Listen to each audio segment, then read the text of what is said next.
thing I like to do, which is really straight out of the book of Paul Gilbert, is combine legato with picking.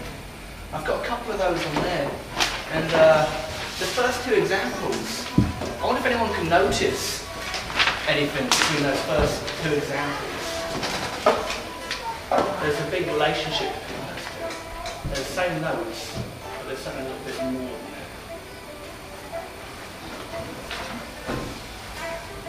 It's the same thing but backwards. Exactly right, yeah, well done man, yeah, great stuff, yeah. And what I did was, I wrote that lick. I wrote it, it sounds quite often something like Paul Gilbert would do.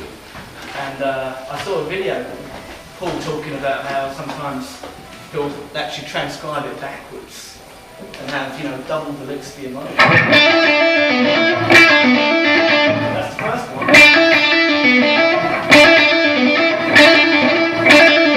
Backwards. And it's even the same pull-off in the same place as well. But yeah, and you can actually put those together and get like 16.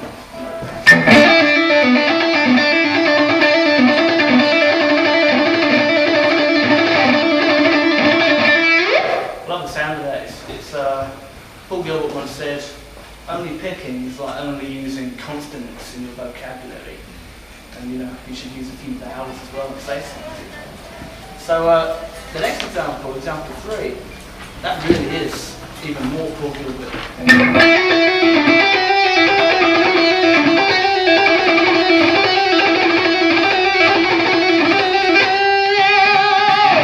So that one's got a lot more pull-offs and handles, hasn't it? And I love the sound of that. You can really hear, like, maybe if I turn the mids up a little bit more, you kind of get that a bit more exaggerated, the tone differences between picking.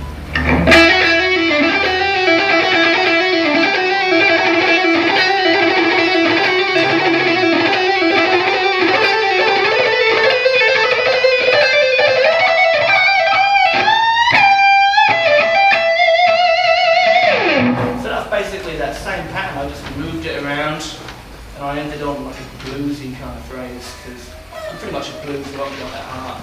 Love the fast stuff, but you know, if you can't make a note sing, there's not really much point to the fast stuff, in all honesty. And I think I probably sacrifice all the fast stuff to be able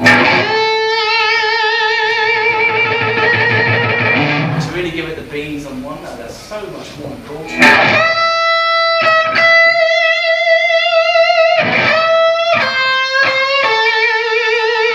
I love those bluesy phrases.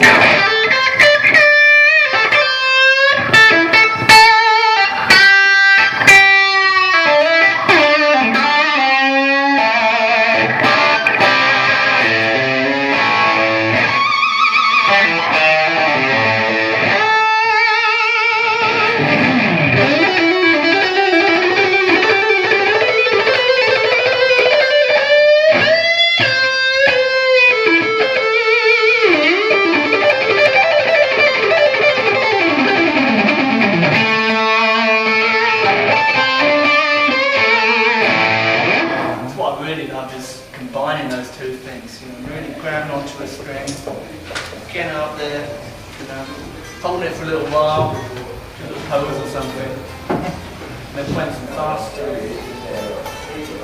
So I should talk a little bit about the mechanics behind vibrato as well. You know, mostly perhaps I should be talking about picking, but I don't know. What I do when I'm putting vibrato onto a string, I'm really holding onto it and I'm shaking the entire guitar neck. I play quite light strings, I'm playing 9 to 42 on this. And I think that's best because I really don't like wrestling with the guitar to actually get good vibrato. And I actually used to use 11s when I was maybe about 18 or so. And it was kind of a macho thing that a lot of guitar players have. You know, you go to the guitar shop and you're like, okay, what kind of strings am I going to use? And the bloke behind the counter might call you a sissy if you have 9s or whatever. So maybe that's kind of part of that, but for me, going down to a set of 9s is brilliant because I could do vibrato for longer. You know, I could really grab onto notes and play guitar for longer, really, is what it came down to. So, my vibrato technique, I pretty much pinched from Eric Clapton. What he'll do is he'll like hold a note and he'll take his thumb actually off the back of the neck.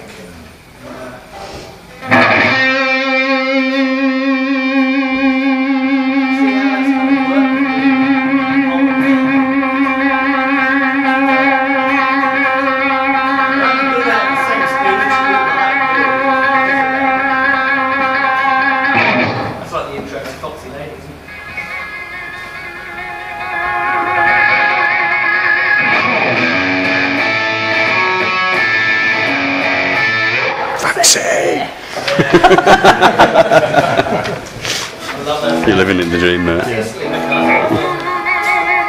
exactly what that is. Yeah, it's that bit how I went to it.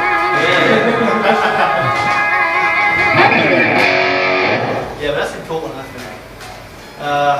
I used to do it like this. And the reason why I'm bringing that up is because I used to be moving my wrist back and forward so much that it almost knackered it out, really. Because I was doing that all the time when I was playing. I put a lot of strain on like carpal tunnel with that. That's something you don't want to do. I think when it comes to anything on guitar, if you can make it as efficient as possible, then it's going to be better for you. Of course there's exceptions. Sometimes it sounds good to hit strings hard.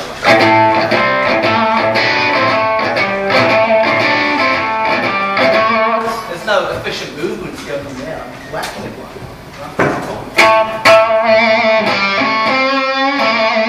And even in like bluesy phrasing, you don't really want to be picking too lightly. You want to be giving it some, because it's going to sound like you mean it more. I guess you can go between the two. You play the same thing.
those.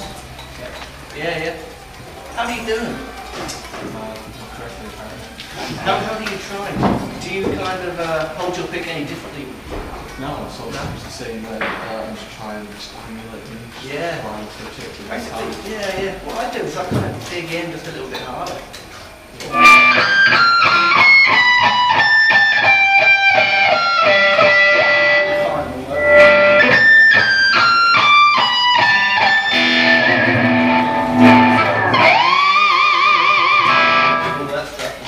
But really my best advice for people who are struggling with that is move up and down as well. Because, you know, there's just loads in different places, really. That's what it comes down to, is just kind of searching out where they are. Make sure your thumb is nicking it, but make sure your thumb doesn't hold onto it too much. It kind of stops it like that. You hear how I almost had it and it choked? If I was quicker getting out of the way.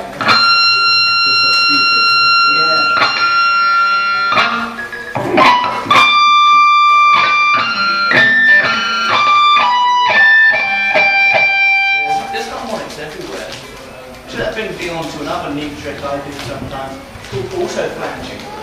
And what that is when you do the legato thing like this. I'm just pulling off, I'm picking the 4th fret there, going down to the 2nd, pulling that off. And what I'm doing it's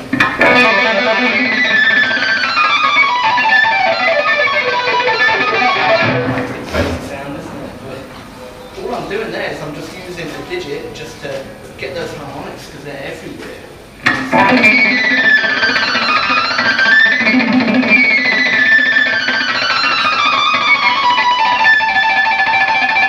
You can find some fun stuff.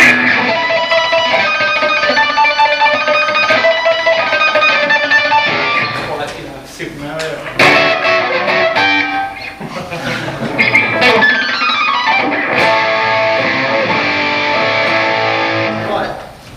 Example I've got there, just going back to that, is basically the exact reverse of the one above it.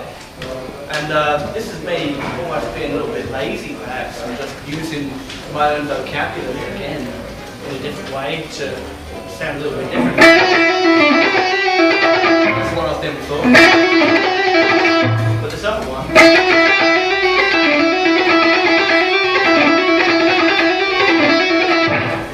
it sounds similar, isn't it? It's just a little bit different. You can put them back to back.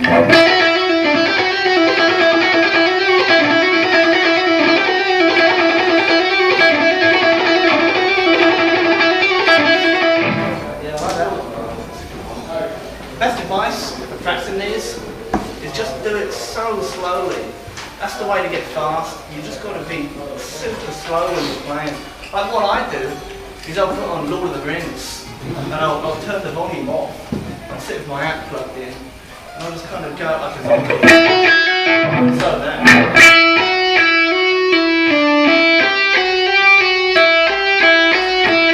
And I'll drive home with Dad nuts. But you know, it's great because you know you want to move it like that. That's some 3 hours guitar practice while you're sat there. You know, you can play a lick for 3 hours. Make sure you're not straining yourself, go back to that. Make sure you're not overdoing it with any muscle movements. You don't want to be really, you don't want to be moving too much.